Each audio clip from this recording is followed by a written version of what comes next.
Thank you guys for your feedback on last week's episode. We had so much fun reading through your icks and laughing together through those. We got a lot of messages from you guys just laughing about those. But on today's episode, we actually wanted to kind of touch on mental health struggles, and it's in an effort just to normalize it a little bit. I've been super open about my struggles with mental health, both anxiety and depression. And the other night, I had shared a post that Big Little Feelings had shared on Instagram to our stories. And so many of you guys had mentioned, thank you for sharing that. It was like really what I needed to hear. And I've been struggling. And I feel like in this office, we find it pretty normalized because we talk about it a lot with each other openly. But those comments from you guys kind of made us realize that it's not normalized for everyone if you don't have a network of people that gets it. Yeah. So we just wanted to kind of touch on that and share our journeys with mental health struggles. And at some point, for those of you that didn't see the post, do you want to just give a little quick synopsis of what the post was? So basically it was one of the women from Big Little Feelings, which if you guys have toddlers and don't follow them, they're an amazing resource. But she had shared basically that after 37 years of raw dogging it through life is what she said, she finally sought help and is now taking Lexapro, which is an anti-anxiety, anti-depression med. And she just kind of shared what she had been going through. And then the comments were the most compelling part of it because so many people commented with stories of how they can relate, thanking her just for being open about it because it feels so lonely sometimes, feeling these feelings and feeling alone. Yeah. So that was kind of the gist of it in a nutshell. Yeah. It was really good. It was one of those things that it's nice to see it. Because everybody is different. I know when I had kids, I was one of my first friends to have kids. So yep, same. I just didn't know what to expect. Yeah. And not everybody is the same. Yeah.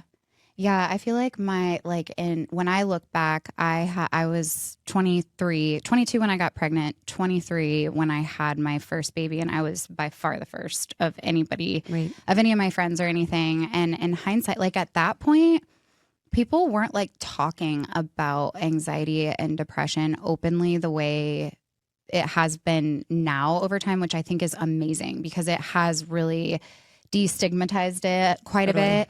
But at that time, I didn't even know that postpartum depression and anxiety was like a thing. I mean, I was even like obviously older than that when I had my kids, and I still didn't really honestly know much about it. Yeah. I feel like I'd like heard the terms. Right. That was about it.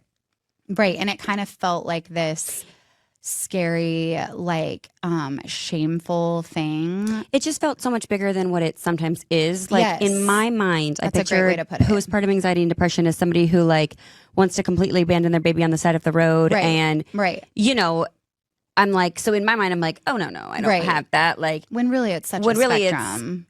It's completely a spectrum, different tiers to it, different feelings to it. Yep.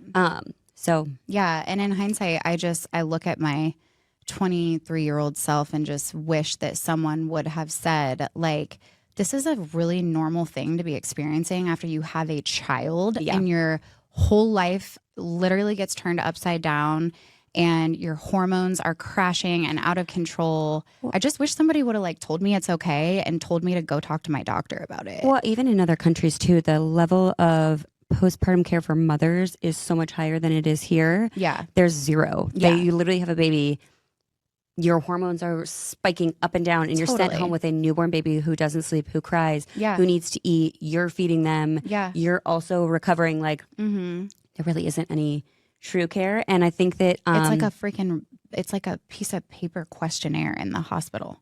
Right. And in the hospital, you're still like on an adrenaline rush. Like I'm like, I don't know. Yeah. Fine. Like, of course, when you're answering that, when you just had a baby, it's not real life yet. You're not like. No. And I think it's like, I feel like you kind of touched on, people now are trying to kind of break that stigma. For a long time, it was like, oh, you're the mom. You should just know what to do. You should feel fine. You should care for your baby. You should be Superwoman, basically. And you're not allowed to feel those things, or you're weak, which is also not true. And even outside of like mom life, anxiety and depression, like I had really, really bad anxiety and depression when I was like in high school because I was so obsessive about my body image. Yeah. And that spiraled me into this like really dark place. And at that time, I was too ashamed to admit that to my parents. So I just like suffered through that, then suffered through that through college, then got pregnant really young unexpectedly. So like all of that, I mean, I spent years struggling with it and I never even knew how to identify it or seek help or like advocate for myself at all. And by the way, we're not psychiatrists or doctors. So yeah, like, we should. I was just obviously about to say, this is just two girls talking about it. Experience. Yeah. And like you said, like I feel like I've always kind of struggled with anxiety a bit, but I've learned in my adult life now that some of it is attributed to like the ADD, ADHD spectrum that I never like realized about myself. Yep. But I've always had the like compulsive thoughts, the like running mind, the racing mind, all of that. Intrusive thoughts of like horrible things happening. Yeah. Not that like I want to do horrible things, but like horrible things happening to me. Right. Which is so normal. Like that's actually so freaking normal after you have a baby to feel like to think those things. But if you don't know that and no one tells you that, it makes you feel like you're going insane or like you're a bad mom or something when really it's normal. Yeah. You know? And again, mom or not, just anxiety, depression are normal things. I also think with the pressures that come with social media and all these things. Now, my sister and I have said that when the generation before us was raising kids, there wasn't this comparison game that there is now with social media. I mean, now you just feel like you need to be this picture perfect person and do everything that these quote unquote experts on Instagram are saying, and your kids should be doing this, this, and this. And so there's just more pressure and comparison now. It feels like, I could be wrong, but in my opinion, it feels like it's a little bit harder to and I kind of feel like that is where the like resistance comes from some people to just talk to their doctor about it because it's like there's just this like shame attached to it because I think we are so used to seeing the Instagram version of everyone's lives. Right. And it makes you feel like you have something wrong with you or like it's a bad thing when truly it's like, it's just something like it's a chemical imbalance that has nothing to do with your worth as a person or as a mom by any means. But I do think like, why don't we all just speak up for ourselves when we're in the moment? I think it's one of those things that sometimes is hard to recognize in the moment. Totally. And then you get a glimmer back and you're like, whoa. Yeah. Like I think about when I had my first son, I mean, I knew that like he was a hard baby. I had a really hard pregnancy with him. Yes, you did. So I guess just kind of attributed it to those things and thought, oh, it's just a newborn phase and like I'll feel better. Right. Just you need to not be a baby about it. Right. Like you're just tired, you know? And then now looking back, I'm like, whoa. Sorry. It's okay. I totally agree. Like I should have, seek that out a little bit sooner to like figure out my end of things. I was just like, I mean, as one is after they have a baby, a ball of emotions, but just, Well, I think too, and we've talked about this before, like our parents' generation, it wasn't really like talked about or normal. So I think that has had a trickle effect. Not that they did anything wrong, but I feel like it just wasn't as normalized for them. And maybe it wasn't even like a diagnosis at the time when like they were having babies. I don't really know. But I think too, like just thinking about like my dad, like he would totally just be like, oh, just get through it, because like taking medication in his mind, like isn't even like a thing, it's just not a normal thing to treat the way that he is feeling. So I think that too, it's like, oh, well, my parents did it without any help. So why can't I why should I? There's something there too with like the generational thing. Definitely. And the like shame people feel like I don't want people to know I'm on it. Like totally. As if it makes you a bad person or that like it's they shameful. Even need to know. Right. They don't even need to know. That's so true. But also the fact that people talk about it now is very welcomed. I feel like, especially by me, because I'm like, yeah, okay. Oh, totally. This is not as abnormal as people make it seem. And, so I feel like that is back to your point about like not recognizing it in the moment. I feel like that's so real too. Like after I had Benji, I was crazy anxious, like skin crawling, thinking about leaving the house, just like losing my temper all the time. Couldn't even just like do basic tasks because I was so anxious. And I remember talking to my friend Morgan on the phone one day, and I was kind of describing this to her, and she's like, Beth, like, talk to your doctor. This is exactly how I felt. And I feel like a completely different person now. And I feel like she kind of gave me that permission and like helped me recognize like, this isn't just normal postpartum. This is something way bigger than that I don't have to be just suffering through every minute of every day. I would just count down and I know the minutes to bedtime and to going to bed. Yeah, mine manifested a lot in that very, very similar. Like I was losing my temper really quickly. Yes. I had no patience. I would stay up all night Googling, trying to figure things out and this and that. And is he doing this? And waking up and make sure he's breathing and this and that, which obviously as a new parent, you do some of that to an extent. Totally. But mine was to a really obsessive extent. And it was just driving me insane to the point where I was just miserable. Right.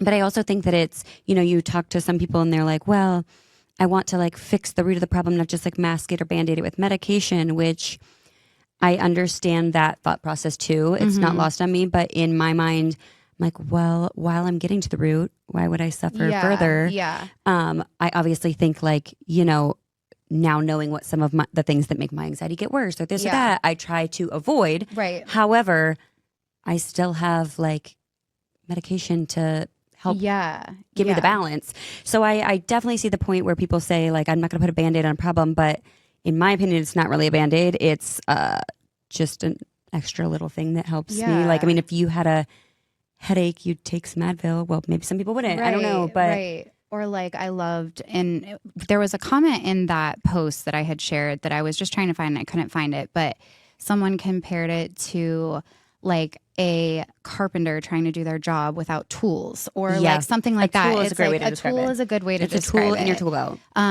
Yeah. And I do think too, of course, there are ways to cope and things like exercise and diet and certain things. But I also think that there is a spectrum and those things just aren't going to help some people. Like I think those things are important and they definitely improve those symptoms and whatnot. But I also think that if you're somebody who is obsessively, compulsively thinking about things and this and that. And if you tried those things and like, right. And like then you become obsessively, compulsively working out or this, that, it's like something else to latch onto, which again, then you're not really getting to the root of the problem with a healthy relationship. But either or, I just think that at the same token, I guess I can play devil's advocate for my own opinion too, because I know that some people say, well, they just with medication, like when you go in and say maybe it's not working, they just want to like up your dose, up your dose. And I get that. Totally. And I think where that comes in is the advocating for yourself saying, yeah, I don't want to go up on a dose. I would like to try something different. Right. Or let's try something else in addition to this, or let's take that one away. Or let's, I think that something I've learned within this is there's tons of advocating for yourself that needs to be done. And you have to think about it in the sense that your doctor sees you for 5 minutes, maybe once a year. You know yourself best. So if you want to do something different or you don't want to do that path, advocating for yourself. Yeah. And I think too, like your doctor can help you decide whether it's something that you should be trying to address with medication or not. Like, I don't know. I think just bringing it up is such a big step, and if you can talk it out and maybe they say, why don't you try some exercise? Why don't you try drinking more water? Why don't you try some sort of natural remedy? And you give that a chance. At least you're still making an effort to advocate for yourself and take care of yourself and your own mental health. Because if you're not taking care of your own, you're sure as hell not going to be able to take care of someone else, anybody else's. And not to say, I mean, you just saying that made me realize too, like, if you're not taking care of your own mental health, while I do take medication for my anxiety, that does not mean that I don't still have bad days or days that I'm like, I just need a mental health day. Yes. I get overwhelmed like very easily. And I know that that sets off my anxiety. And there are days that I'm like, I need to take the day and just like press pause. Totally. And that's, again, it's not, I think that's the other thing that people associate thinking like, why don't we become numb? Yeah. And that's, if you're numb, you're probably overly dosed. Right. And because I don't feel numb. I still feel my feelings. I can just control them a little bit better. Yes, that's a great way to is how I would say it works for me. Yeah. Like my moods aren't extreme high, extreme low. They're like more of like a wave, which is good for everyone around me. Right. Like it goes up and down. I still have emotions. I still cry. I still get upset. I still get really happy, this and that. But like it's not as abrasive. Yes. I will also share too, because this was something that I definitely experienced a lot of like shame with, is that being super depressed when you're pregnant is also like common and okay. And I when I got pregnant with William, I got like the most depressed I've ever been. Like I never understood when people would say like I couldn't get out of bed type depressed, but like that is where it was at. Like I couldn't get off the couch, and it was like this intense exhaustion, and just like I would just like cry all day long, and I would always like think to myself like, what is the root of this? And I remember Peter asking me that once, like, is there a trigger? Is there something that is like making you feel sad? And there wasn't. It was literally just like I was just depressed. And I felt so guilty, because I know so many people in the world would give anything to be pregnant. Yet here I am, pregnant with a healthy pregnancy, and I'm so depressed, but I couldn't help it. I tried everything. And then when I finally talked to my doctor, thank God, she was so great about it. And I explained how I was feeling, and she was like, oh my God, why didn't you tell me this before now? You know? And I'm like, I don't know. I just feel bad. Like, is this normal? And she's like, I mean, it's common and it happens, but it's not normal. Like you shouldn't have to live like this through your whole pregnancy. And so she ended up putting me on a small dose. I mean, she was like, let's talk about your options. Like, here's what you can do. And there are things like you don't have to suffer if you are in a place like that, even if you're pregnant, or even if, you know, you're unsure about it and you have questions. Like, just ask the questions at least, you know, like this is the permission to just like ask the question and take care of yourself. Yeah. And on the flip side of that, I guess, not that I'm going against what I said previously, but this is just another way, you know, to play devil's advocate. But during my pregnancy with Cooper, I had really severe anxiety to the point where I would like sit in my closet and just cry and be so scared. Yeah. Long story short, it could be a whole podcast on that, but we had explain a high risk pregnancy. They saw something on the ultrasound. We had to go to like fetal maternal medicine, and there was at least 6 things they thought they saw that he had. I ended up having to have like amniocentesis at like the last minute when they said like, you got to decide within 3 days, because after that, like your risk of miscarriage goes up. So I had to go in and do that. And so, you know, we thought he might never like walk, talk, move his feet. At one point we thought there was like a neurological thing that wasn't going to get his feet, rocker bottom foot or something it's called. So all these things we had to run, they had to take amniotic fluid, and they sent it to the lab, and she called me and said, everything looks good. And then she called me the next day and said, well, I've actually never had to do this, but I have to call back and say that it's not. She said, but I feel even worse saying this, but it is a chromosomal, I'm trying to think of how, mosaicism that we've only seen 50 times in the entire world. Oh my God. So she said, I am going to reach out to like the community of doctors in the United States and see if anyone in the United States has had any of these cases. And so, I mean, how would you not be a ball of anxiety when that is happening with your first baby? Yeah. Yeah. And so it was one thing if it was going to be something that was well known and there were doctors to find and this and that, because I'm a planner. Like a lot of research. But there was no research, nothing to Google. No one knew anything, not even my doctor. Anyways, long story short, I got referred to another doctor at a different hospital from the geneticist who was so freaking nice and kind. She ended up moving away, but before she moved away, she kind of gave me the suggestion, which was just amazing. And that doctor was wonderful. She got up on top of a chair. She was showing me exactly how his legs were moving. And she's like, if he had rocket bottom foot, he wouldn't do this, he wouldn't do that. Yeah. You know, so she really like helped me. But she said ultimately with this mosaicism, we will not know if what is the like birth defects and or if he has it until he's born. So for the rest of my pregnancy, I just had to wait it out and see and not know. And that was hard because I wanted to find a doctor if I needed to or this or that. And that part was just really brutal on me mentally because I'm a doer. Oh, and there was nothing like I could questioning like if everything's going to be okay. And like, that's so I remember brutal. standing in the shower one time crying and saying to my husband, do you think he'll ever like go to prom or have a friend? Oh or like, God, that makes me want to cry. all these things that I was just such a mess about. But long story short, he was born and they took his cord blood and tested it. And it came back that it was actually what they call a lab artifact, meaning it was something that grew in the lab and it was absolutely a false alarm. I just can't. And there's absolutely nothing wrong with him, which thank God. I'm so happy. God. It's great. Literally. However, that was anxiety I was like just on the verge. Yeah. And I honestly should have gone on anxiety medicine right then and there. Yeah.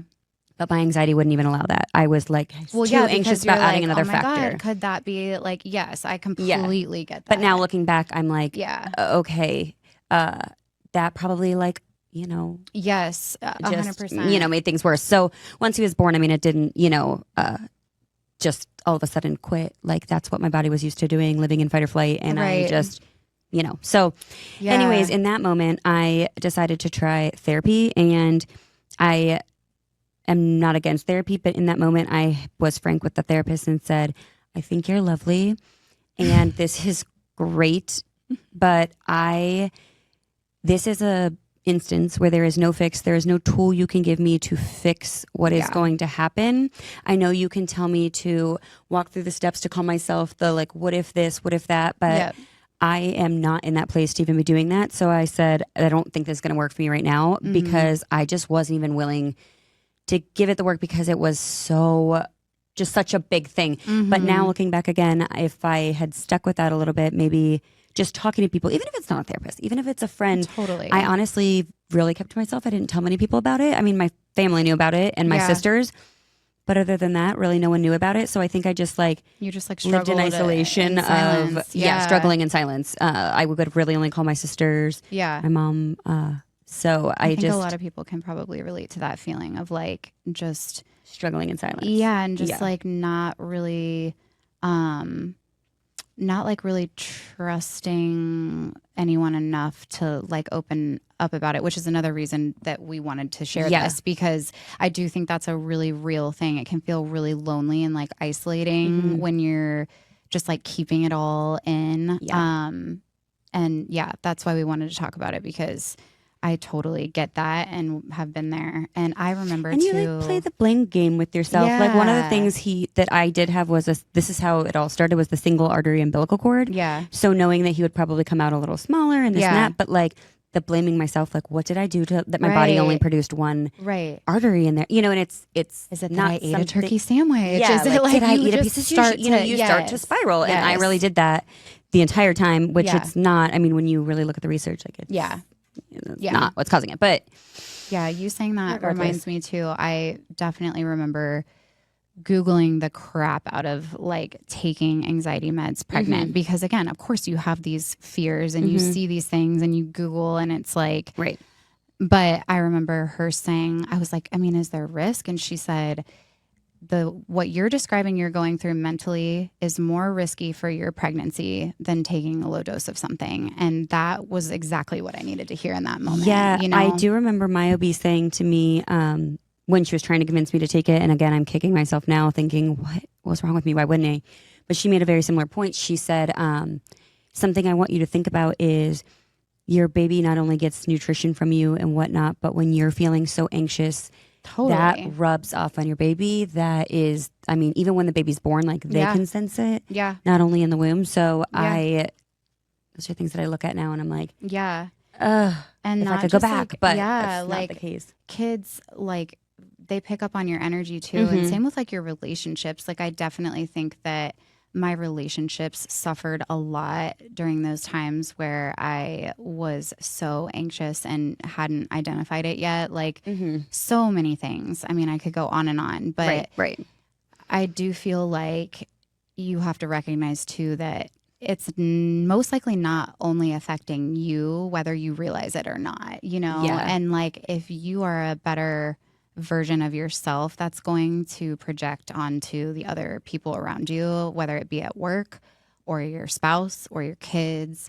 Yeah, when I'm not currently on this one, but I used to be on so often. I used to say I just need a little daily dose of vitamin Z because it really does affect your relationships and your surroundings. Yeah. And while you're in the moment, you might not notice that. Yeah. But I'm glad you brought up therapy too. I feel like that is such an underrated thing to do in life. Like Peter and I went to therapy for a while and like it seriously was so great. Even, I mean, just honestly, the two of us making intentional time to just communicate. Like, and that's obviously in a couple's situation. But again, I feel like therapy is a great, which I also recognize that it's not cheap and it's not accessible to everyone. But yeah, wish it was. I know. However, I mean, I'm not good at therapy. I will fully admit. I have told myself many times I need to be in a better mindset for you. You know, I'm not good at opening up, and I also use joking around as like my main source of anything. It's just kind of my personality. Yeah. And I'll never forget. I had tried it again after that at one point, and she said, so like, how are you eating and sleeping? And I'm like, well, I could probably eat less. And then I was like, okay, not the thing to joke about with a therapist, Lauren. And I sent her a portal message after and was like, I just need to clarify. We don't know each other yet. You don't realize that like my whole personality is humor. I was like, I am so sorry. So I feel like I need to get myself under control before I go to therapy again to try it. But I do think that it's really, really good. And I did learn a lot of things that I think are really useful. Yeah. And back to the social media thing too, like that is so real. And I really just feel like if there are accounts or people that like intensify your own like self-doubt or self-confidence or make you feel anxious, like just don't follow me anymore. Yeah. I mean, literally, I would empower you if we are one of those for you, please unfollow us and take a break. Like I just think that is such a huge part of so many of our own, like, you know, questioning our worth. It's like what you're consuming. Like you can choose what you're consuming. And there's so many amazing resources out there. And I'm not saying they're not amazing, but depending on your state of mind, they can be detrimental. Like there have been times where I've just taken breaks from certain like accounts Yeah, or certain me too. things where I'm like, I just need a break for a second because this is making me feel like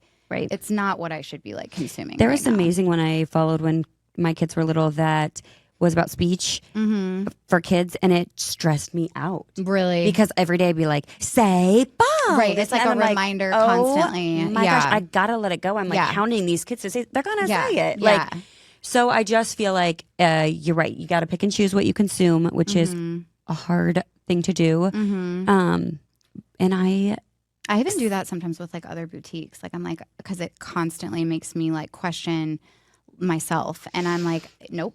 Like I'm gonna unfollow this for a minute. Yeah, which is hard to do. I'm not as good at that, and I find myself scrolling sometimes, and then that just makes my anxiety worse. Yeah. But you know, I mean, all that to say, you choose what you consume. Yeah. So that is something that we can control. Yeah. You know, that I do think can intensify it sometimes, at least in my own experience. And I also just think talking about it, if you can find even one friend to you talk can about talk to it us to, about it. Like anyone seriously to talk about it with. It doesn't need to be like the person you may think you would have talked about it with.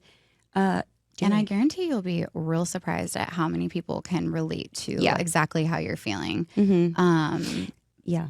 Because it is such a spectrum, and I feel like yeah, you get so in your head about like what people are going to think about you. But if you find the right person that you trust, they're most likely going to have empathy for your situation. And also like, they shouldn't judge you. And if they do, then you might want to take a look at who you're talking to. You saying that made me think of, this is like for a whole nother podcast, but there's such a difference also in empathy and sympathy. Yes. I saw something once that described it like empathy is sitting at the bottom of the hole with you, and sympathy is looking down saying, are you okay? What can I do? Right. So I feel like sometimes when you're around someone who may be sympathetic, you are like, okay, well, I'm feeling bad about myself now because they're asking, how can I help? But when you are around someone who's empathetic, they've been there before, and they sometimes just sit in silence with you or this or that. But I mean, that's a hard thing to do. And all this to say, like, if you're feeling any type of way, take care of yourself. Yeah. And advocate for yourself. Like, you can't, what is the saying? Pour from an empty cup? Yep. Yeah. Can't pour from an empty cup. I also think that finding someone who really does get it makes a huge difference too, because I know that I have friends and family that they just really don't get it. And it's not that they're ever judging me or anything, but I think like when you find someone or even like a resource or an account on social media, like Big Little Feelings the other day, like if you can find someone that like really can understand how you're feeling, that makes all the difference in the world. Because sometimes trying to talk to somebody, like it was the same thing when I was going through struggles with like disordered eating. Like people would just be like, oh, well, can't you just like wake up tomorrow and just like not feel like that anymore? And it's like, no, I can't. Like, and what I would fucking give to be able to get myself out of this mental hell, like, it's not to blame anyone for not getting it. Like, just if you can find a resource or find someone, we are great examples, that really does understand. And if you don't feel comfortable talking about it, there are so many resources out there that would be completely anonymous that will just help you kind of sort out the feelings that you're having in words that you can relate to. And I think that really helps too. Yeah, I do agree.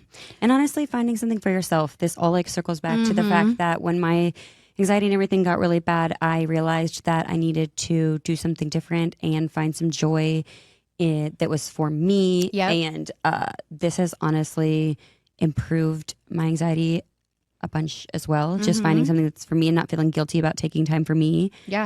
So it's just a reminder to take care of yourself. You're not selfish.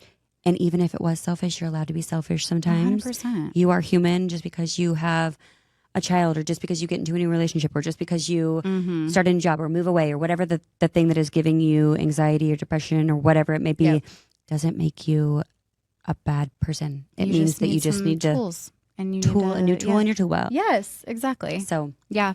So I feel like you should share some of the like comments on it, because this is what brought about this podcast in the first place. Yep. I loved this one. It says, you're never alone. We're all in the same ocean, not the same boat. Each mom's struggle is different, but equally difficult. And I feel like that is so good. Like, it is good. Like, people are always like, I'm in the same boat. It's like, no, we're in similar boats, maybe parallel to each other. Yeah. And what works for you might not work for me. We're in the same ocean, sure. But like, there's a ton of different ways to get around here. You know, the meds I take never worked for Lauren. Like, it's not a one size fits all situation. It just goes to show too, sometimes you have to try a couple things. Like if you try your first one and you hate it, like the one you take gave me like night sweats and I hated it. But you know what? Same ocean. This one made me giggle. Jesus loves me, this I know, for he gave me Lexapro. So good. What was the let me see. Sexy Lexi, somebody said. Oh yeah. Oh God, what was that? I know, it was so funny. Oh, I even sent it to my sister because I was like, that is hilarious. You sent it to me at one point. I know I had. But somebody made a funny comment calling and it said something about like going off of it. Hold on, let me find. Oh, it said something about like, I will, I think that I was fine enough to go off my Lexapro, and then I realized I needed my Sexy Lexi. Yes, it says, Sexy Lexi never fails. Sometimes you'll think, is she working anymore? Maybe I'll stop. Then you do and realize, my bad, Lexi, you were working. Yeah. So relatable. It is so relatable. You're like, oh, okay. Yeah. Not sure what I was thinking there. But either way. any more good ones. They had a ton of good comments, though. I would encourage you to go read them. Yeah, for sure. And we would love to hear any of your input on this topic as well, and we can compile them and share them somewhere. But again, you're not alone by any means in whatever you're struggling with. And we just wanted to make you guys feel more normal if you are experiencing any of these feelings, and know that we are right there with you. And every day is, a step in the right direction if you're advocating for yourself in any way, whether that be mental health or your job or parenting. And remember that it doesn't need to be this big horrid depression to get help, or this big horrid anxiety moment to get help, because I think that's what people think is, I'm not that bad. I'm not that bad. It's like, right, but you don't have to be that bad to get help. Like it makes, I don't want it to sound like we're over here like so depressed and so anxious, because I'm like, we function as normal humans and have amazing days, but we also recognize that like sometimes it might get the best of us, and like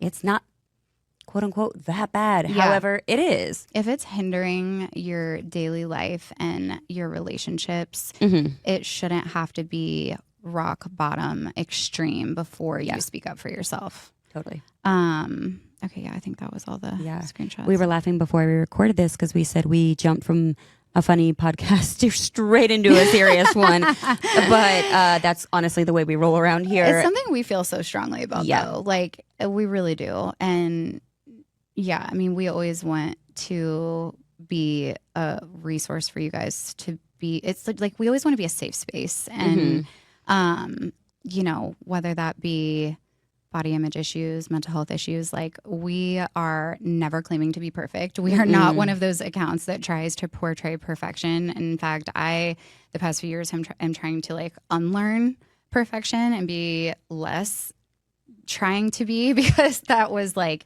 what started my anxiety when I was young. But yeah, we hope that some of you guys could find some solidarity if you are struggling, and we just wanted to remind you guys to take care of yourselves, and that we're always here. And again, if you have an idea or want to hear our take on something, please email in. Somebody emailed in this week, and I was so glad to see that, because we love to hear it and we love a good idea. Don't feel shy about saying that you liked a topic, didn't like a topic. One of you guys actually inspired this topic, because she had come in and just mentioned that she was thankful that we had shared the post about anxiety and depression, and that it motivated her to reach out to her doctor. And that was just like really, I felt really proud in that moment. And it wasn't even my post. It was just something that we shared, but it did spark the idea of like, we should talk about this on the next podcast, because it's so real. And it's social media is only like a small glimpse of someone's life. Yes, exactly. Thank you guys for listening. Yeah, thank you. And send us any ideas of topics you want us to cover, and we will let you guys know what the next topic's going to be. Yeah. Make sure to subscribe, leave a review if you like it, and follow along. Yes. Bye-bye.